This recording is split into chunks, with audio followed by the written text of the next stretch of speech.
You ready to go on a journey tonight? Yeah? Got your spiritual ears and eyes on? Getting back into Hebrews tonight. We're going to finish chapter 3 tonight.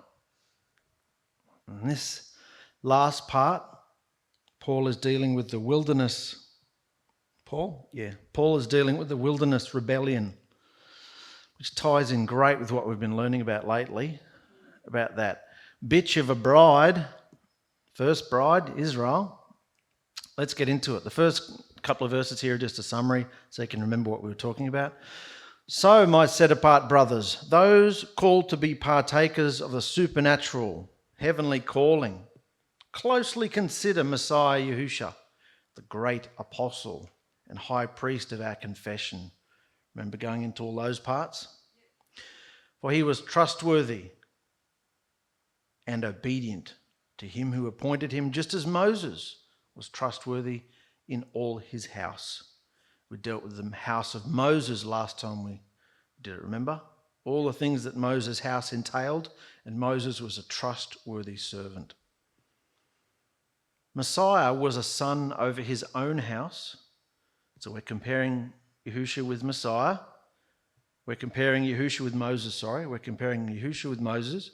Messiah was a son over his own house, and we are that house if we hold fast the confidence and keep rejoicing firmly in the hope until the end. So Yahusha's Spirit says, today, if you will hear my voice,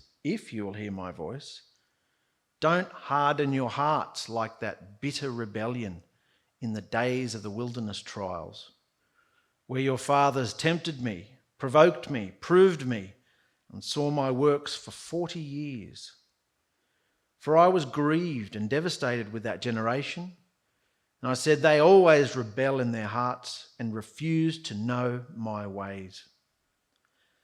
So I swore in my rage that they will never enter into my rest. He swore in his rage that people will never enter into my rest. So take heed and watch out, brothers, in case there's any of you with a wicked heart of unbelief, causing you to fall away from the living Elohim. So encourage one another daily while it's still called today, in case any of you become hardened and ripped off by the deceitfulness of sin. For we have become partakers of Messiah Yahusha if we hold fast the beginning of our confidence and trust him firmly to the end. Just as it said, today if you'll hear my voice, don't harden your hearts as in the rebellion. For most of them whom Moses led out of Egypt and heard Elohim indeed rebelled, but not all. So who was Elohim actually grieved with for 40 years? Obviously, with those who sinned and whose carcasses fell in the wilderness. Those who Yahuah swore would never enter into his rest because of their disobedience. So we see that they couldn't enter in because of their unbelief and disobedience. They couldn't enter in because of their unbelief and disobedience. I'm going to deal with all this tonight, the rest of chapter 3. Let's start at the top. Today, if you will hear his voice. How much have we been talking about his voice? Paul mentions, right from the beginning of Hebrews, Paul mentions that Yahusha is speaking all through his letter to the Hebrews. Yahusha, the 𝗪𝗪𝗪, from the very beginning, he spoke as the Father. Yahusha, the 𝗪𝗪𝗪, spoke by the prophets, didn't he? He spoke by the Son, as the Son, I should say. He spoke as the Son. He spoke by the angels. He spoke by his apostles. He is now speaking by his Spirit in us, isn't he? And has spoken from heaven. Some of those parts up in Hebrews that we just read looked familiar, and it is. Paul was actually quoting a psalm. Look how many similarities there are in this psalm. This is from David. He says, for he's our Elohim, and we are the people of his pasture and the sheep of his hand. So today, if you will hear my voice, don't harden your hearts, as in the provocation, which is just rebellion, in the days of temptation in the wilderness, when your fathers tempted me, proved me, saw my works. Almost word for word, isn't it? For 40 years I was grieved with this generation, and I said, it is a people that do err in their hearts. They do err in their hearts. Error. Sin. And refuse to know my ways, and to who I swore in my wrath that they should never enter into my rest. Word for word. So he's quoting a psalm. See how much of the older stuff the apostles, the disciples and all them are quoting to bring them into a new understanding? Yahusha's 𝗪𝗪𝗪 spirit, the very spirit from the very beginning, spoke and inspired all the scriptures. And we, his sheep, can hear him if we are willing to get clean, if we're willing to focus on his still, soft voice, drowning out all the worldly chaos. The psalm above is one of warning to the Hebrew believers. This is the second warning in Hebrews now. You see, the Jews magnified Moses above all the prophets because all their kings and prophets were judged by whether they lived according to the words given to Moses on the Mount Sinai or not. All their kings were judged on how they lived according to the words given to Moses. That was the standard. So Moses was the ultimate. But it was under Moses that the first generation failed to enter into the ultimate rest of the promised land in Canaan. They didn't even make it into the land, did they? They died in the wilderness, the whole generation. It was the new generation that entered. Now, once again, the Jews have the history is repeating itself. Now, once again, the Jews have the promised Messiah presented to them. So will they fail again to enter into his supernatural promised land of rest? All because of unbelief? They did, didn't they? Didn't believe him. Didn't believe Yahusha. The connecting thought is that Israel, the generation who came out with Moses, failed to enter into the very land that Yahuwah had promised for them. So in Hebrews 3 here, Paul brings Moses back into the picture, as well as the generation that were under his ministry, as the servant of his old covenant house. And he says, don't harden your hearts. If you will hear his voice today, don't harden your hearts. Don't harden your heart like that bitter rebellion in the days of the wilderness trials. Wherever you see wilderness, think now. We're all wandering in the wilderness right now. That was a shadow of what's happening today, and I'll explain why. We're all in the wilderness. Israel as a nation heard Yahuwah's voice, but hardened their hearts against listening. He wanted them all to come up the mountain. They didn't want to. I was scared. No, Moses, you go up. Just tell us what he said. Didn't even want to have a personal relationship with him. They refused to listen, hardened their hearts against listening, knowing and obeying his words. Even though Yahuwah had spoken directly to them, nationally, and then by Moses, as well as others.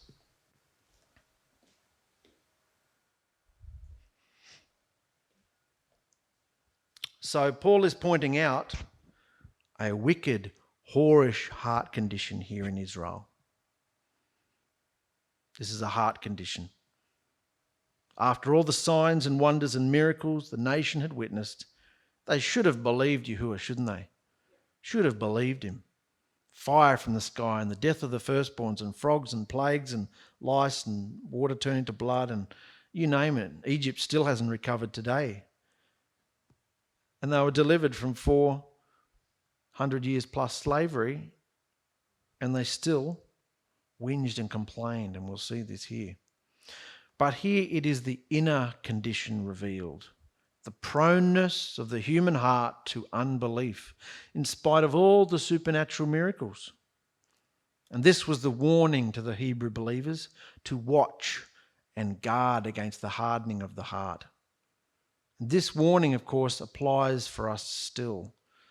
Guarding against the hardening of the heart, protecting yourself, being hard-hearted, callous-hearted, not sensitive to what Yahusha is doing or saying, closed off, doing what you want to do.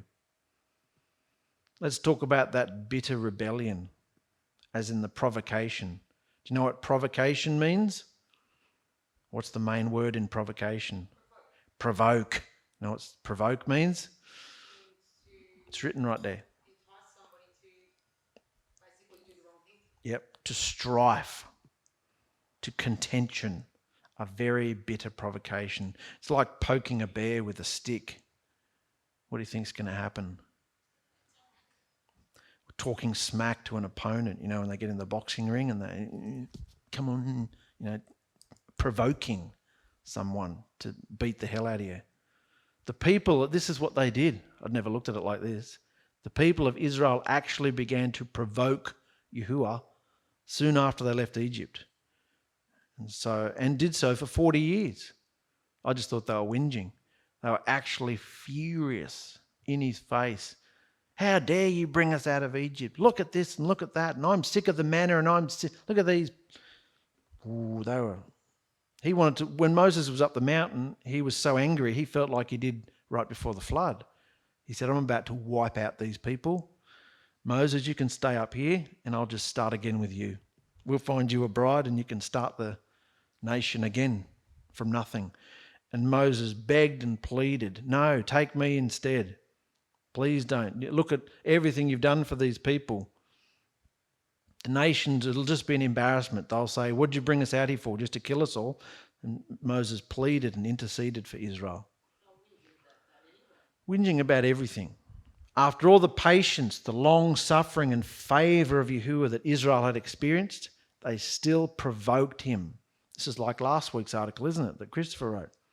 Man is easily provoked, but when Yahuah is provoked, it is the one who is possessed of infinite patience, yet justice, who is provoked. So if he's provoked to actually slaughter his people and he's full of infinite patience, how bad must they have been? Doesn't take much for us to get angry, but for him, he's full of all the fruits of the Spirit. He is the fruits of the Spirit: love, joy, patience, his long suffering. So for him to be ready to lose it, they must have been a wicked people. And we've got to look back to them and hold them up as some kind of standard. Forget that. Standard of what wicked evil is. And they're still holding up today and still doing it today. Provoking. That was interesting, wasn't it? Provoking Yahuah. That's what the religions are still doing today, provoking him. As in the days of the wilderness trials, don't harden your hearts like that bitter rebellion in the days of the wilderness trials. To tempt Yahuah is to test and try his patience and long suffering by disobedience and unbelief. If you think you can get away with one thing that you know is wrong, if you think you can test Yahuah, today Yahusha, if you think you can test Yahusha, good luck to you. Might be tomorrow, it might be next week, it might be next month. He can wait you out. You're going to get a ton of bricks on your head as a consequence. May not be literal bricks. Might be something. Trust me. I've lost count of how many years I've been in this, but you never get away with one thing with Yahusha. Never. So if you're doing things that you know are wrong, you best stop it. It is to presume. Israel knew Yahuah had promised the land to Abraham and his seed, that was them, unconditionally. There were no conditions to Abraham's covenant, apart from being circumcised. There were no conditions. He promised it to them. So they thought in that, oh, we've got this. We can do what we want. They still provoked and tempted and tried and provoked him. They thought that he would keep his promise, regardless of their actions and behaviour.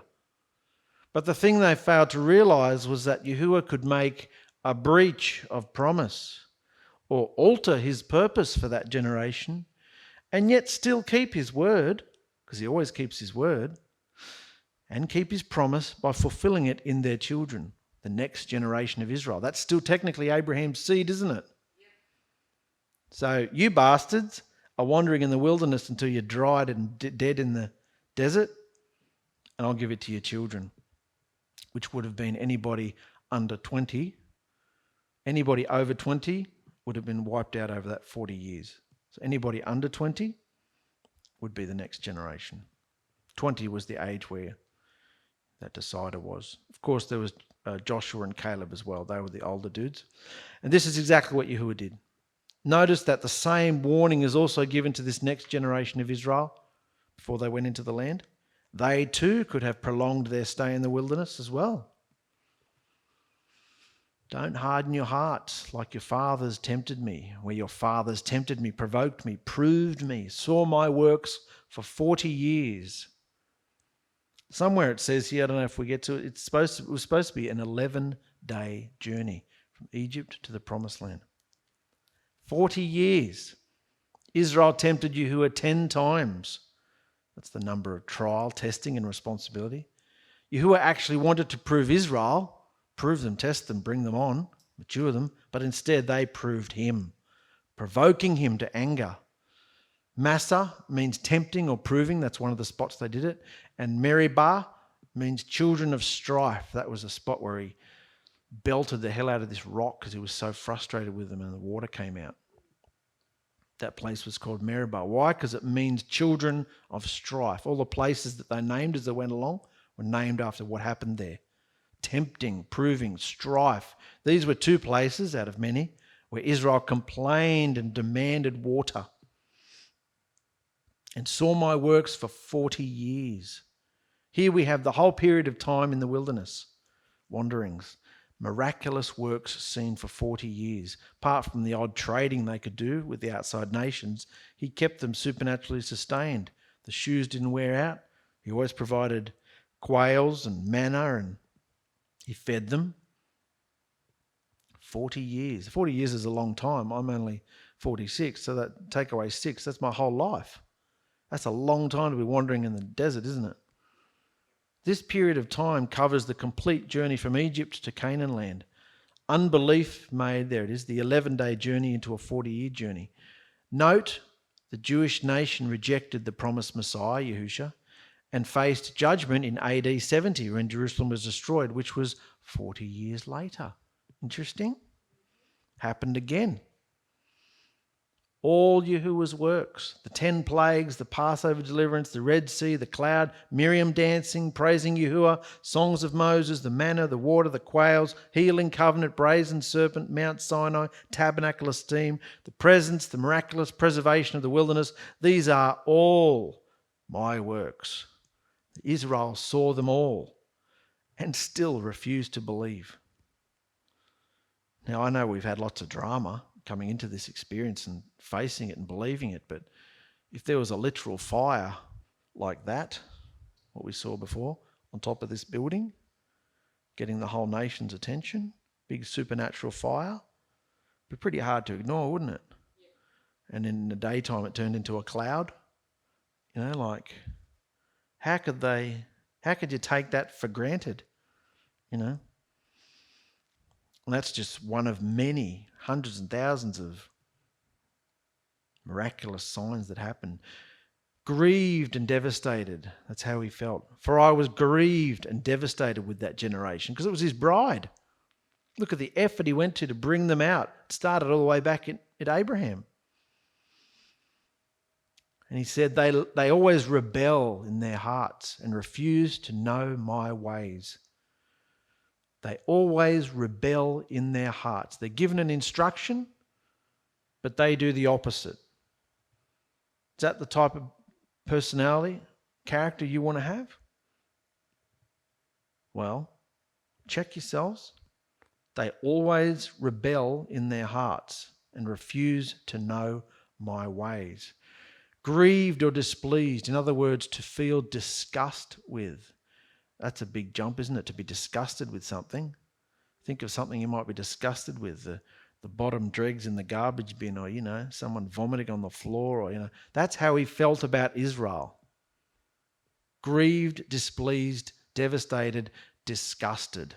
Like I said earlier on, for him to be willing to lose his temper and just wipe them out after 400, 500, 600 years of bringing them out, they must have been pretty shoddy. It was just like when Yahuah became Yahusha and was later grieved and disgusted with that generation of the time also. After all the mighty miracles, wonders and healings they had witnessed, how many miracles did he do? they still failed to enter into Yahusha through unbelief, just as their wilderness fathers failed also. Who was the main drama that Paul, Peter, John, all the apostles, disciples, all of them, who was the main drama they had? Who was the main drama Yahusha had dealings with? The Jews. Bloody Jews. Yeah? The nations were just cool. Whether they believed them or not, or believe whatever you want, whatever. They didn't have the same hatred that the Jews had. You know? The Romans didn't care. Just leave us out of it. Just stop fighting. As long as there's peace and you're out of our face, we don't care what you believe. The old generation, the old bride of Israel, missed out on the promised land through unbelief. And the generation here in Yahusha's time also missed out on the promised Messiah and deliverance through unbelief. Remember, all this is shadows, types and examples for us. We're all wandering, and the bride is wandering in the wilderness right now. They always rebel, or in their hearts. That's an old King James expression there. They always in their hearts. Rebel. To rebel or means to go astray, to wander, to know what you've been told to do and do what you want to do instead. This is not a head issue, but a heart condition. Not an understanding, not stupidity. It's a stubbornness of the heart. Got that? Heart condition. Yahusha sees the heart. It is a picture of the old human heart, that heart that we all had without the incorruptible seed planted, which has a proneness to wander, not a proneness, it's definitely going to wander, and a bias towards evil. Remember the parable of the sower? Sowed the seed on all the different soil and on the gravel and on the path and on the... Remember the parable of the sower? It's a condition of the heart. Nothing wrong with the seed, the word, the state of the heart that it landed on. And they refused to know my ways. Ignorant means not knowing Yahusha's ways, and also very hostile towards them. Even if they did know, they're hostile towards them. To know Yahusha's ways and to know his heart is to know him. To know his works is to know his behaviour. And then there's Israel, who saw what he did, but never got to know him, never went up the mountain, but wanted their own way, which ended in death, though it seemed right to them. Yahusha's thoughts and ways are totally opposite to ours. Got that?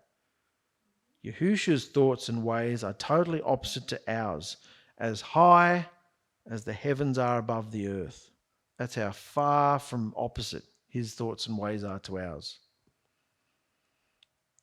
So he swore in his rage that they will never enter into my rest.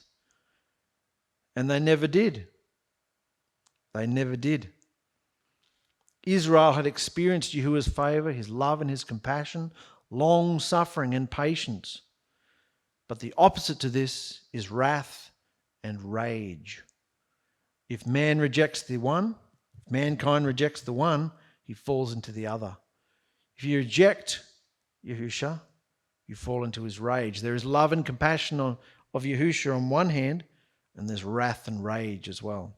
Let it be remembered that it was Yahuwah's will and purpose and desire for them to enter into his land of rest. That was the whole purpose, wasn't it? He promised Abraham a land of your own, a home of your own. It wasn't a setup. He planned it all. He had promised it to Abraham and his seed. He had brought Israel out of Egypt in order to bring them into his promised land of rest, but they rejected that land and refused to enter out of fear. Remember the 12 spies? They refused. This was man's reply to Yahuwah's offer. So Yahuwah took man up in it and swore that they would not be allowed to enter in, even if they wanted to later on.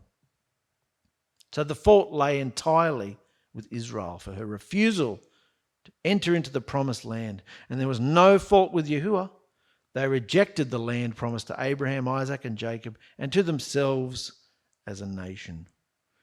The promised land of rest was a typical land of rest for them, physical land of rest, a shadow for us of what Yahusha would accomplish within our heart and living temples. Within the bridal assembly, the new promised land is where all the temples are, the bridal assembly. To possess this rest, the enemies had to be overcome and cast out. Do you want to throw some water in his face? To possess this rest, the enemies had to be overcome and cast out. The land was promised and given to them, but they had to go in and possess it, didn't they? They had to go in and possess it. They had to fight for it. They were to fight for the land of rest, but Yahuah would win their battles for them. It would be rest from Egypt, rest from the wanderings in the wilderness, rest from being tossed and turned on every wave of belief, rest from their enemies when all things were conquered and put under their feet. There was no rest in Egypt or in the wilderness, but once their enemies had been conquered, there would be rest. Yahuah actually calls it my rest. We're going to talk a lot next week about this rest. But so it is entering into his rest, which Yahusha now provides daily to his bride. Yahusha provides this rest to us daily. If we're willing to toss out and overcome the enemy who seeks to inhabit her vessel for sin and filth. Isn't that what they had to do when they crossed the river into the promised land? Get rid of all the enemy? That's what we have to do. Get rid of the enemy. So we have rest. Enter into the rest. Paul wants us to take this very seriously. Take heed and watch out, my brothers, in case there's any of you with a wicked heart of unbelief, causing you to fall away from the living Elohim. I don't understand how, but many people fall away, don't they? Because of unbelief. Take heed to their father's example. Everything they did, don't do that. Will we be unbelieving towards Yahusha as Israel was towards Moses? Take heed is to pay attention and watch out to what is before us, to listen carefully to what is being spoken. Take heed, he says. A wicked heart of unbelief is a heart that is willfully inclined to a state of unbelief and rejection of the word of the living Elohim. In the face of all his miraculous supernatural dealings, they did this in his face, despite what he did for them. This is a choice. This isn't ignorance. This isn't not understanding. This is I can see it, I don't want it. That's what this is. The whole condition of Israel was a heart condition. In Jeremiah it says the heart is deceitful above all things and desperately wicked, and none but Elohim can know it. That's why we need a new heart, isn't it? The parable of the sower and the seed reveals that the trouble was with the heart of the person, not with the seed sown. That seed is the word of Yahusha, the incorruptible seed of his spirit. There's nothing wrong with the seed. The state and the condition of the heart has to be right in order to bring forth good fruit from that seed. As it transforms, as it metamorphs the candidate through the feast shadows into eternal life. Through the feast shadows. Currently the bride is in the wilderness, lest they fall away from Elohim. A wicked heart of unbelief causing you to fall away from the living Elohim. What does fall away means? It means to place off from. In 1 Timothy 4, it says that many will depart from the belief in the last days. Many will depart from the belief in the last days. Do you want to be one of those many that depart from the belief? It is that drawing back and away, turning aside from following the true and living Elohim, Yahusha. Now the Spirit expressly states that in latter times some will abandon the belief to follow deceitful spirits and the teachings of demons. Got that right? Satan fell from the living Elohim, Aleph Tor.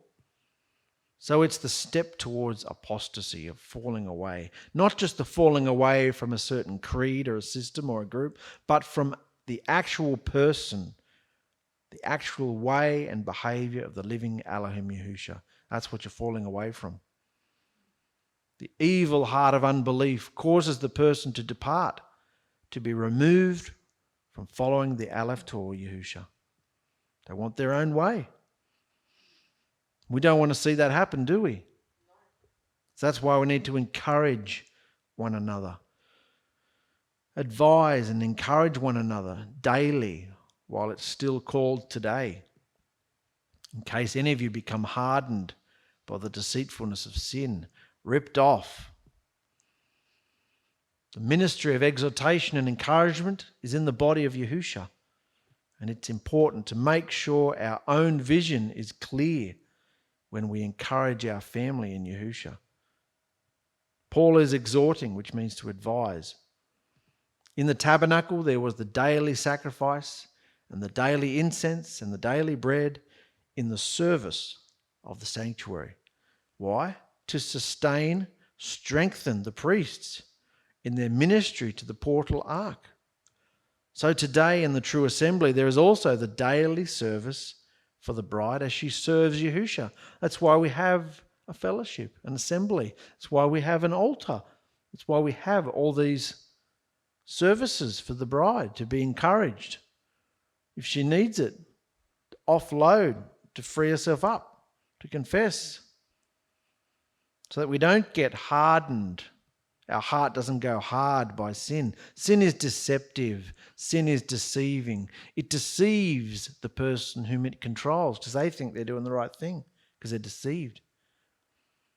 And those who follow a life of sin, the heart that hardens itself against the word of Yahusha and is unbelieving, that heart is deceived by sin. The heart that hardens itself against the word of Yahusha. So if you're not in the word of Yahusha daily and it's your food and drink, would you have a hard heart or a soft heart? Would you be deceived? I love singing as much as the next person. But that's what I do here on a Friday or a Saturday, depending on when we do it, to praise Yahusha, and any other time we can do it. But my daily feeding, we don't just come together once a week to eat, do we? If you're only relying on this to feed yourself, are you deceived? Who even knows where the scriptures even are in our house? Who's feeding on their bread? Or who's deceived? See how we can make excuses? What's the third rule? Don't make excuses for yourself. His word is the only thing that keeps you sane. All these other things keep you entertained, keep you thinking you're in the know. But you're deceived because one is going to be burnt up. And then what are you left with? Is this going to be burnt up? Hopefully this translation might be. But is this going to be burnt up? His living word? Everything else in the world will be. I like chilling out as much as the next person. Get my eyes heavy and fall asleep from the telly, whatever. But I've done all my work. I've fed myself.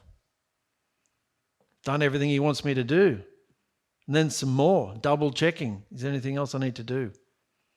So many balls juggling in the air like we all have. Deception was Satan's first weapon in occasioning the fall of man. And it is here. It's his last day weapon as well. His last day weapon. Here it is the deceitfulness of sin. Paul says that none of you may be hardened into settled rebellion by the deceitfulness of sin. Do you want to follow in the footsteps of Israel? Do you want to follow in the footsteps of older siblings you might have seen in rebellion? 1, 2, 3, 4. That's 4 children here, which means we've got 4 children that aren't here. Some by choice and some by not their choice. Do you want to follow the example of those who have rebelled? Certain of our parents that have rebelled, mine have, hers have. You've got parents that have rebelled too. Do you want to follow in their example? That is by fraudulence and trickery, which is the delusive glamour. Looks so exciting, sin, delightful, till you partake of it and you feel like death. Doing one's own will is the root and source of all sin, which deceives and hardens the heart. When you sin, your heart gets hard. You don't know it. You think you're normal, but your heart is getting harder. The major sources of deception are Satan, demons, other humans. Sin's deception, self-deception. Deceiving yourself, having yourself on. The only answer to deception is to have a love for the truth. How do we know that we're not being deceived? Because you love the truth. A lot of people are offended by the truth. They want to stay in their little belief system they've got. That's why Yahusha, I believe, is using us, our elders, because we've always had a love for the truth. I don't care what trouble it causes. I don't care if I have to do another edition of the book and we change half of it, whatever, because Yahusha's always moving. Other people, no, I can't change. I've already written a book about it. Stuff the book. Move on.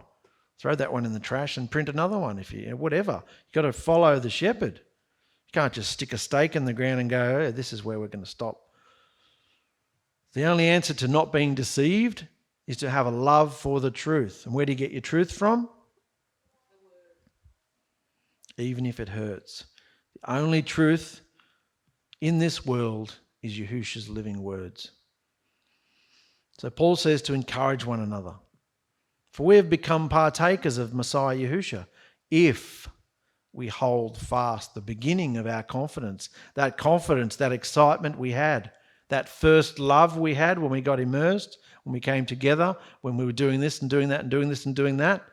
Hold fast to the beginning of your confidence. Trust him firmly to the end. Isn't that what he said in Revelation? You're doing this and you're doing that and you're doing stuff in society and you're a great witness and this, but this is one thing I have against you. You've lost your first love, which means their hearts have gone hard. The world's seeped in. They're not as passionate, focused as what they used to be. Ring a bell? Just as it said today, if you'll hear his voice, don't harden your hearts as in the rebellion. Up until now, Paul has not mentioned the name of Yahusha through Hebrews, but he wants to make it clear now that the only way to enter into this new rest that Israel could not experience is through the body and blood of the Creator and 𝗪𝗓𝗓, Yahusha. Yahusha is the only way you can enter into the rest. We're just going to leave it at rest tonight. I'm going to go into what all the rest entails next week, but there's rest that we can experience. For most of them who Moses led out of Egypt and heard Elohim, indeed rebelled. Most of them, but not all. There were two main characters. Though the majority ruled in favour of the report from the spies and were affected by the slanderous reports, Yahuah still preserved for himself a remnant, some who did not provoke him at all, Joshua and Caleb. Not all that came out of Egypt by Moses rebelled. Such was the counterpart in the days of Paul also. Most of the Jewish nation had seen the signs and the wonders of Yahusha, but most refused to enter into his rest through the deceitfulness of sin, hardening of the heart, and unbelief. These were the counterpart of their fathers, who, after witnessing the fruits of the promised land, turned away in unbelief, even those who went into the promised land. What happened? Saul, David, Solomon. David was cool, but what happened after Solomon? It all fell apart. So they died. The early generations died in the wilderness. So did this generation of Yahusha's day, as seen in the Gospels. Jerusalem was destroyed eventually. But again, Yahuah preserved a trustworthy witness to himself. Out of that very generation there came a Joshua Caleb type company who did believe and did receive the new heart and spirit, and followed on to know Yahusha, tasting the first fruits of the land of promise in him through his Spirit, that supernatural experience that they had in the book of Acts. A lot of them were from the nations. The Hebrew believers in Yahusha belonged to this new company of belief, while the nation generally died in unbelief. The Hebrew believers in Yahusha belonged to this new company, while the Jewish nation generally died in unbelief. All above 20 years of age rejected the message of the land and perished in unbelief. My screen's gone dim. Joe, what's happening here? Does that matter? Not going to die on me, is it? So don't matter. So who was Elohim actually grieved with for 40 years? Obviously, with those who sinned and whose carcasses fell in the wilderness. The word carcass here is actually limb. The dismembered bodies, dismembered carcasses or corpses that were strewn and left in the desert.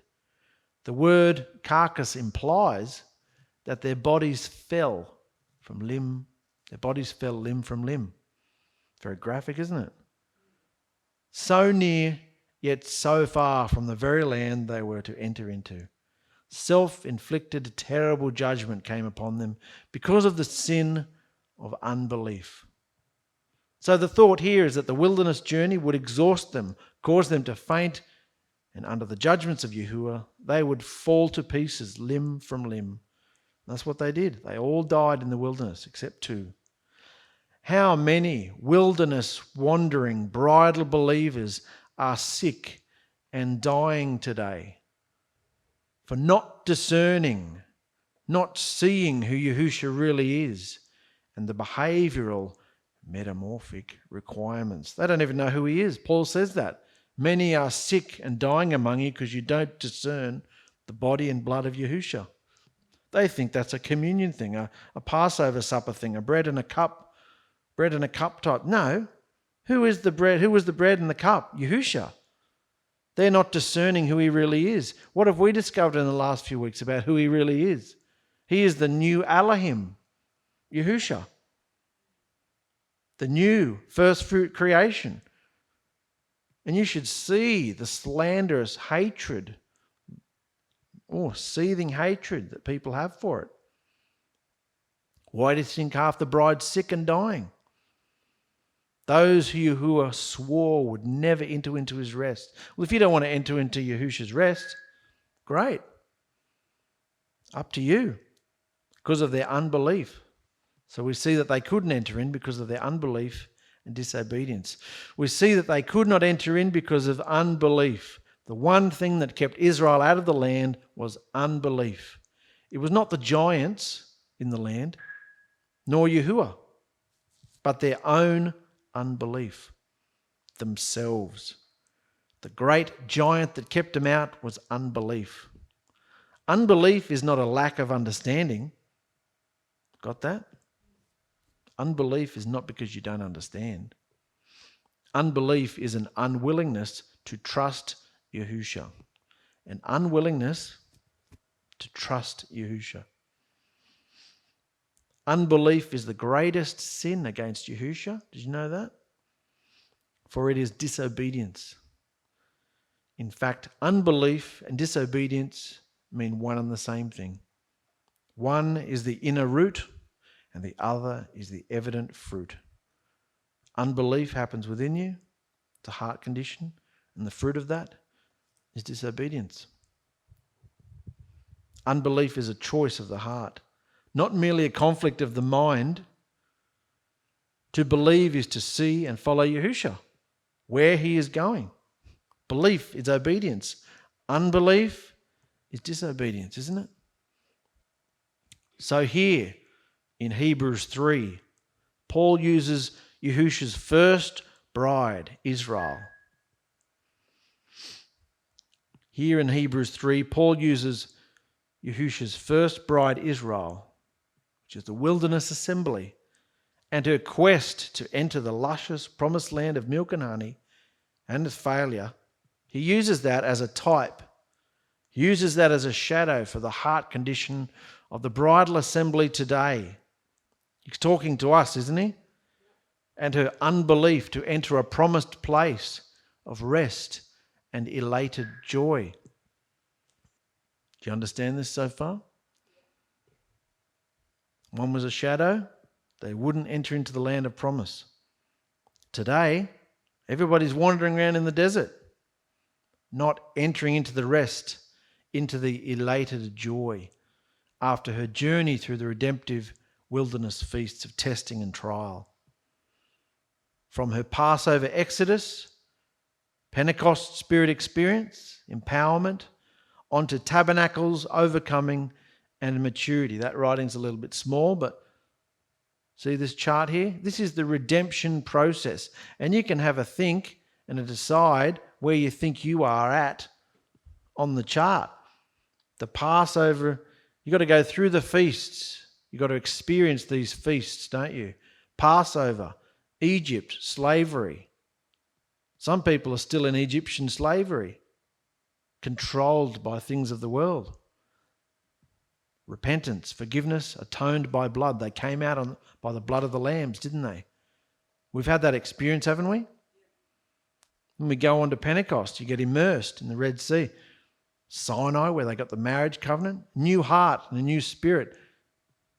New covenant. You're immersed and receive the Spirit. Do you think the bride today, the way they behave, has the real Spirit? The way they're behaving? And they're wandering around in the desert. The dry months between Pentecost and Tabernacles, they were dry, 3 or 4 dry months. For them it was 40 years of wandering in the wilderness, of unbelief, rebellion, battling and reasoning. Yahusha's trying to reason with his bride, battling with her, and then there's a battle of the flesh to overcome. Once you get into the tabernacle's joy, promised land, there's rest, peace from warfare. That doesn't mean the enemy's gone, but it means you're not getting sucked in by him. There's a rest. There's a ceasing of warfare inside yourself. Maturity through overcoming.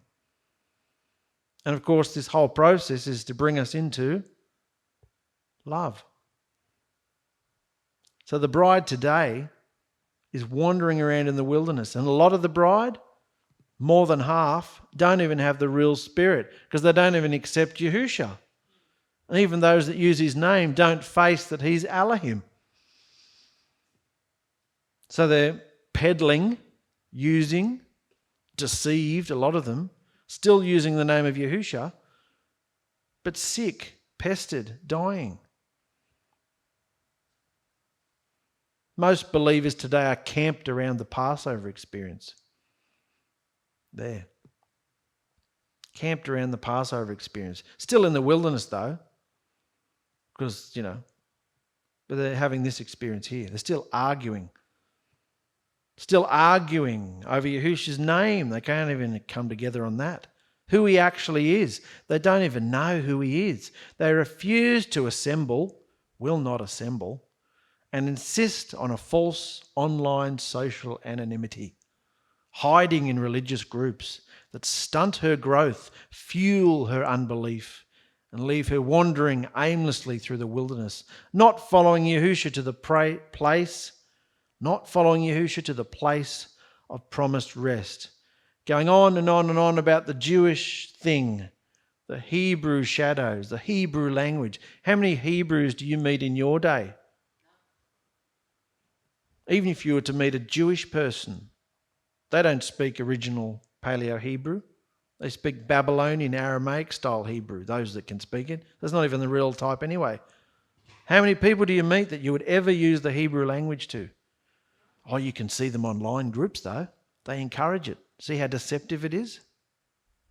You're not having real experiences with people. They won't even come together in fellowships. They are disobedient. That's why they're sick and they're dying, full of plagues and diseases. I just asked you that question. The bride is in the wilderness right now, protected from the dragon, and faces the same testing and trials that Israel did. Revelation, it says that. Whisked her into the desert. Yahusha is on his way. Aren't you tired of not experiencing his ultimate rest and peace just because of unbelief and rebellion? So overcome. Run to him. Is Yahusha talking to you tonight? Yeah? The promised land is so close, and I'm going to tell you what all that rest and peace entails next week. Is it just about doing the Sabbath? Because that's resting, isn't it? Or is there a greater peace as well to have? That's the wilderness rebellion tonight. Do we want to be one of those rebellious people in the wilderness? Figuratively, we are wandering in the wilderness. Who wants to make it to peace? Who wants to have the crown of life and joy? We've got to overcome for that, don't we? So while we're all here in the presence of Yahusha and he's speaking to us, I want to show you a letter I received this morning. I actually received it last night. I didn't see it until this morning. All right? In case you're wondering where our little drummer lady was tonight. You know how I told you yesterday I spoke to Carol and chatted and she was happy? Yeah? Said she was coming back and everything was cool. I got this morning. I noticed you called me 3 times last night when I was out. Yes, I did. I was worried about you because you're an old lady living by yourself. I told Therese I was not coming for dinner. I will not be coming tomorrow night. I do not believe what you believe. I respect your beliefs like hell, but they are not mine. I believe in Jordan Maxwell, who has researched for over 50 years. I looked him up. He is a massive conspiracy theorist and researcher, theologian, doesn't believe in the scripture, believes that the scriptures come from all religion and scripture and everything comes from the constellations, and it's got it all arse up back to front. The true belief came from Yahuah, didn't it? Yahusha. And then Babylon happened, and then all the religions happened from that.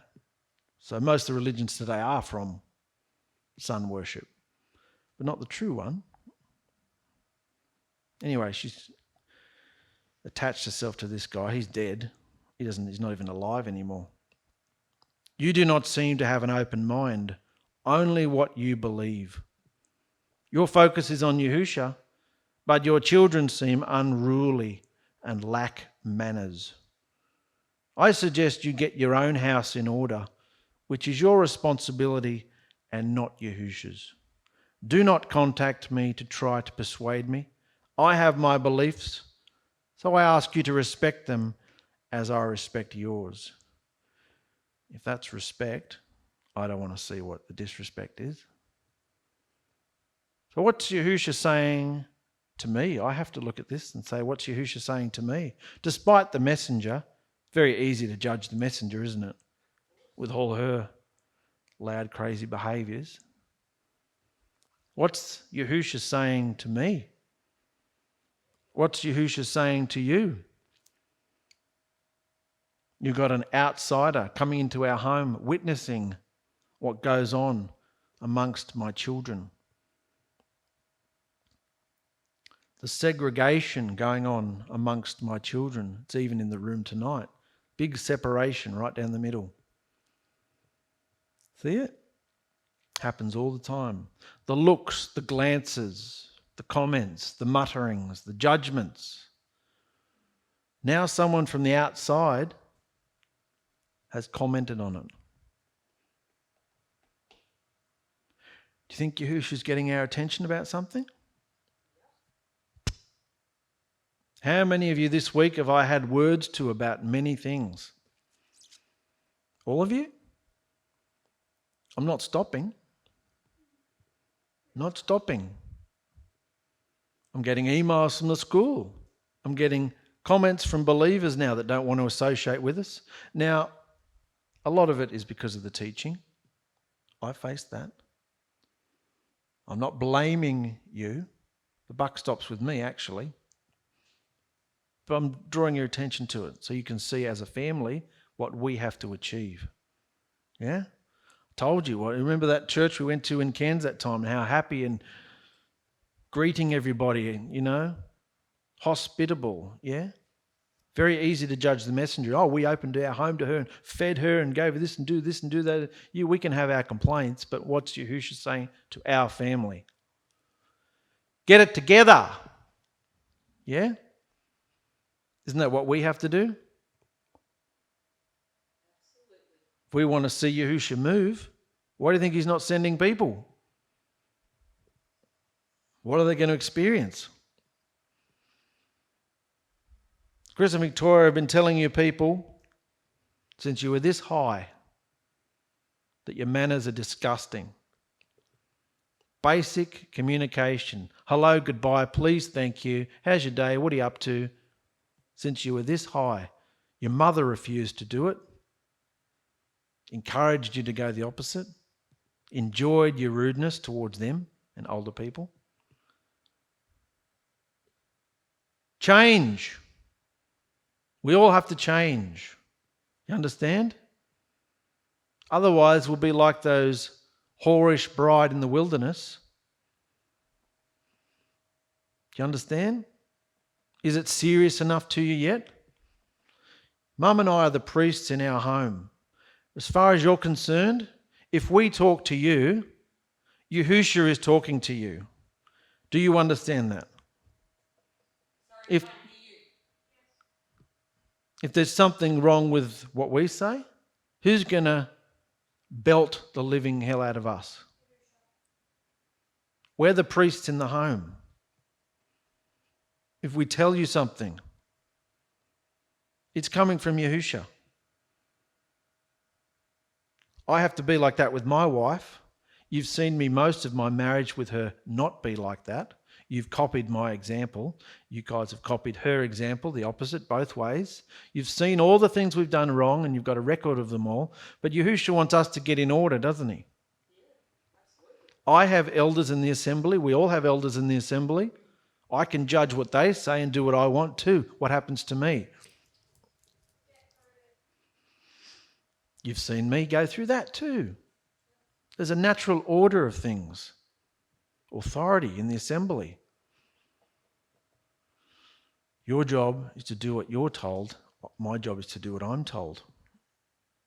If your children living in parents' house, you do what you're told. Do you understand that?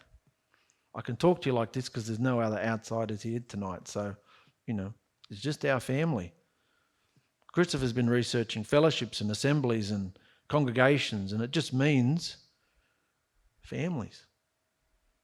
Families coming together, studying, learning, encouraging. It's where it starts with us. Most of us have dinner together every night. If you've got issues, iron them out. I don't care anymore if there's a yelling match or an argument or whatever. Get your truths out. Get your truths out. Do you understand? Because walking around like mopey, miserable zombies is not going to fly anymore, okay? Carol may come back. She's in for a time, I can tell you what. I was very distressed reading this. You know how I am. I know it's all my fault. Do you really want to know? Because the buck stops here. I'm the priest of my home.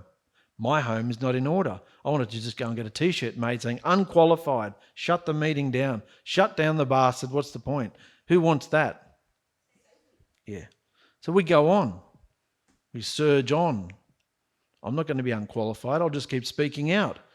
Let you guys be uncomfortable instead of me all the time. Instead of me being embarrassed. What was it Christopher said to you about whatever you're doing to other people, you're doing to Yahusha? That's what I wanted to say when I was telling you about the priests of your home. What you do to us and to each other, you're doing to Yahusha. Do you understand that?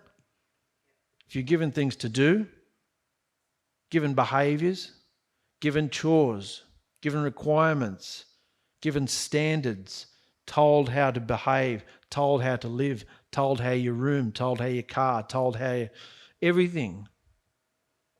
Told not to do something as well. Told not to do things. Do you understand? Who are you doing it to? Yahusha. So now we've got this happened. So I want you to feel it like I've had to feel it. Yeah? Because Yahusha wants us to get into order. And it's all about behaviour. It's not complicated. It's not hard. He just wants a certain behaviour from us. All right? So rather than doing an altar call, I think we should all just pray tonight. Yeah? If you want to start, Joe, and we'll just go around the room. I'd like everybody to pray. Let's spend some time with Yahusha and get your truths out and make it right. Make whatever you want to say to Yahusha while we're in his presence tonight. Yeah? Before we close the meeting. You start, Joe, and I'll finish. I'm sorry, Yahusha, that I haven't been a good example to everyone and haven't had friendly and kind behavior towards everyone. I'm sorry that I'm getting distracted by the world and not following you. I just ask that you please forgive me for all of that.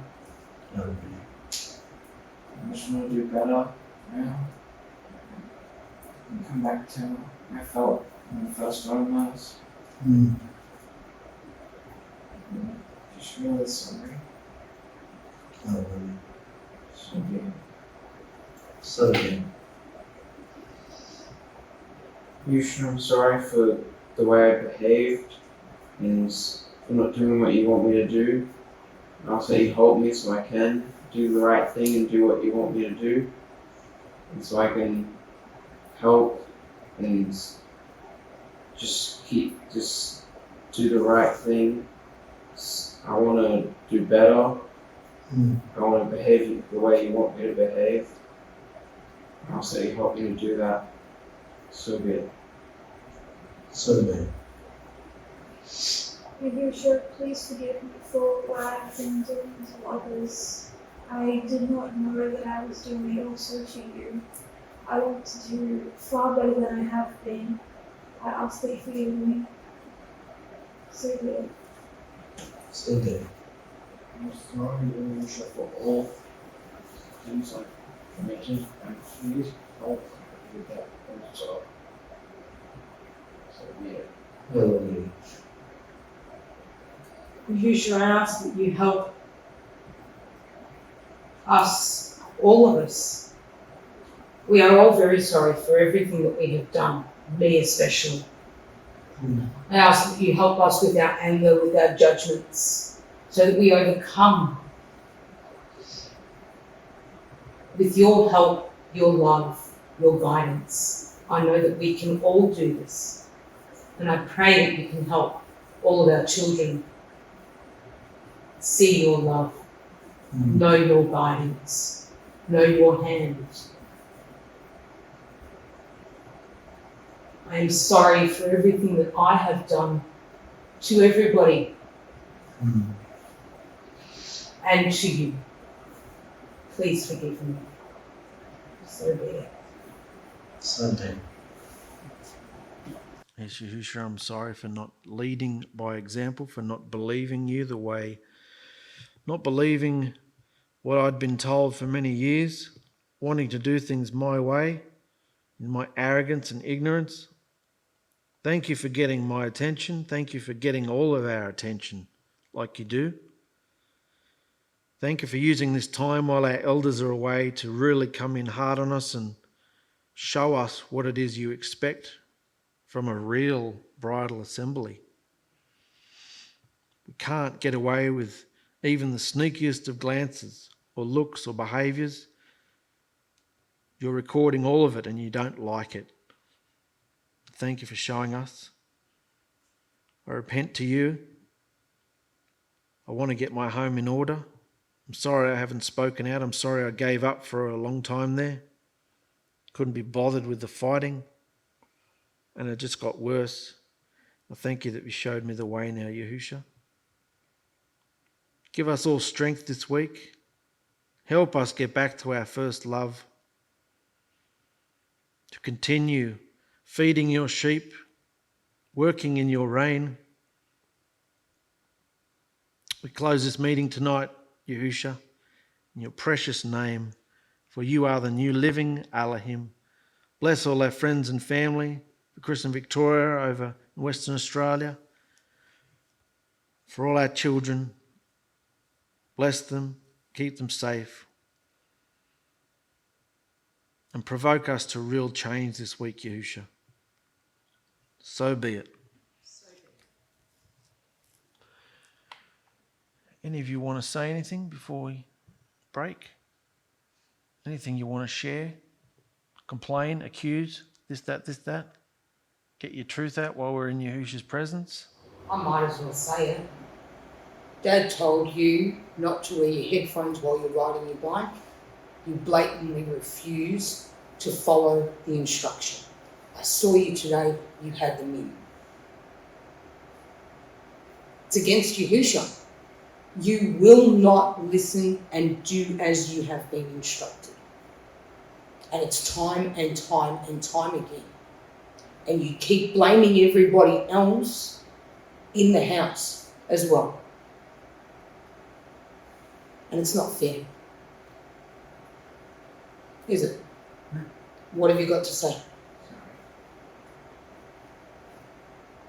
Why did you disobey that instruction?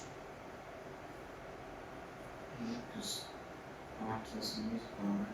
And Dad told you you need to be able to hear traffic and everything. What's more important, your safety or your music? Right. It was a direct instruction given to you from Dad, from Yahusha, in fact. And you've just gone, you get stuff. Not to him. That's basically what you're doing to Yahusha. Do you understand? Yeah? You Yes. all understand the new mindset? What were you saying? He's going to say the next one. You need to stop all your stuff you're doing in the house all the time too. All your crazy behaviours. All the stuff all over the floor. You make lunches, you leave it everywhere.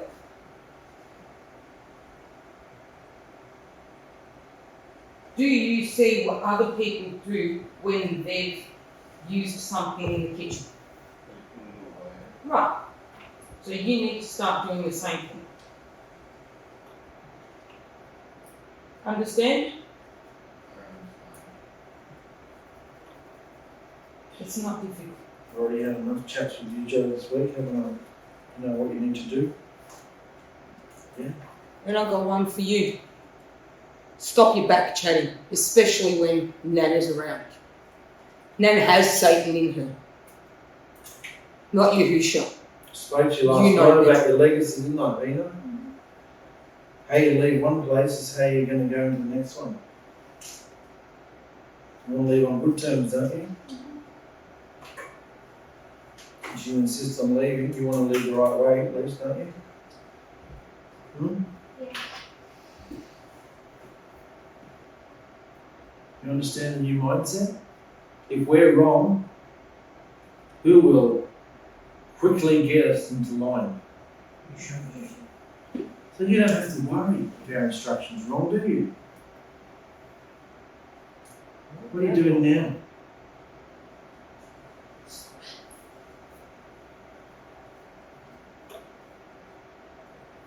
I told you to think about your career, think about your schooling, knuckle down, alright? Don't want you to be like Luca, alright? Or this one who's failing everything, we're kicking him out of school too. Ben has graduated pretty much. You're the only one left with some real potential that's at school, mate. Do you want to throw it away just to be a smart ass? Well, if you want to copy other friends or siblings or whoever, where are you going to end up? I can tell you now, Luca's got a life of hardship, but working hard his whole life because he didn't get an education. He's going to be working hard his whole life to make money. you've got a chance to work smart, because you are smart. So instead of just leaving you to do what you want, I'm coming in hard on you. And if you hate me, I guess I'm doing the right job. You know? Instead of shirking my responsibilities. Yeah? Do you understand what Yahusha's saying? Yeah? Next week we're getting into stricter routine. Okay? It's time to get this family into order. Yeah? All this constant gaming and screaming and rubbish melting your brains. You know? It's just ridiculous. Yeah? Staying up half the night and sleeping half the day is ridiculous. Do you know what I get very disappointed with? You boys stay upstairs all the time. You don't come down. You do not ask if anybody needs help with anything. Am I wrong? If you come down and ask, and she's in a bad mood and she blasts you, then who's going to get it? So you don't have to worry or be afraid anymore. Got it? You do what you're told to do. Be present in the home. Yeah? Do you want to say anything, mate? You sure? You got a truth you want to share? You look very angry. Well, you should talk to us all tonight. Come back to our first love. The movement, the fellowship, the assembly, the behaviour evolution. Yahusha's in every thought. You see how furious Carol is about it? She wants the world. She wants the politics, the conspiracy theories and all that. She thinks people are lizard people.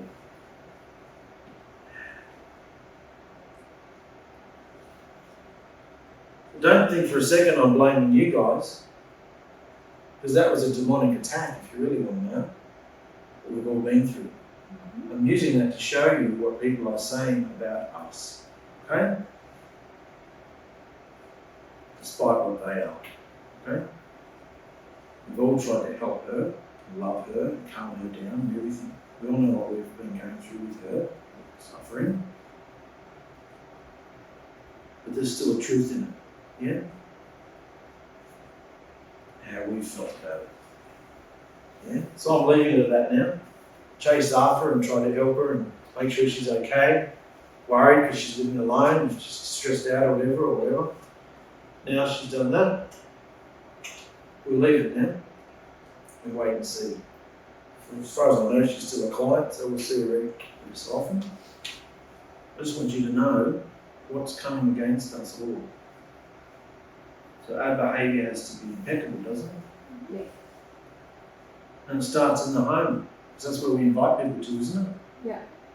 So if you see disorder upstairs, bloody speak out about it, yeah? And if there's an argument, we don't care. Speak out about it. If you want to be a bully or rude or furious, it's going to come back on you, isn't it?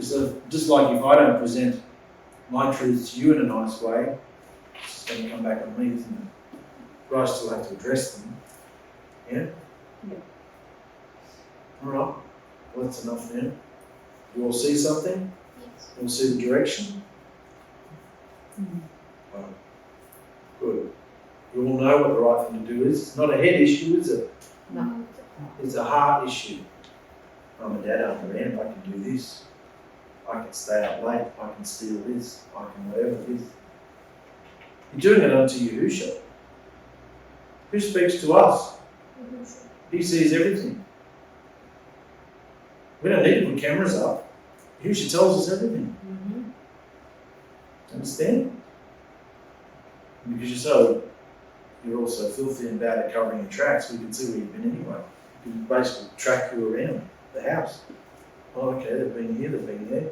Then they went to here, then they went to there. It doesn't take a rocket science, it doesn't take Sherlock Holmes to see where our kids have been. You know? That's it, guys. Shut up.